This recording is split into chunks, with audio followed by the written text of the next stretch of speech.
bir yalak vatan düşmanı sana kamadın üstünde.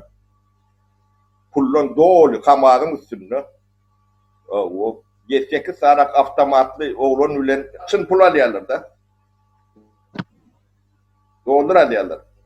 Ne sen beni neme yankıda prode edip başlandın ve neme diyenine biraz göz götürüyenine.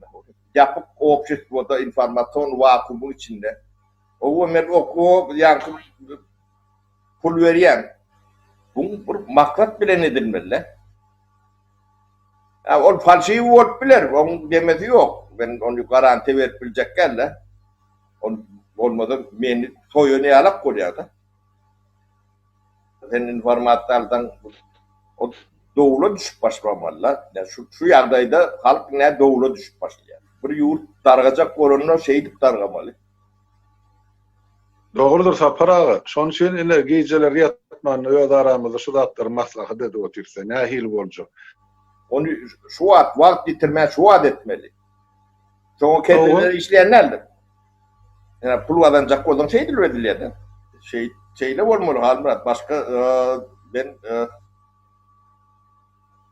ben o terörist de ben çözümden sonra adam çözüm olup biliyordu. Günah Halmurat'tır.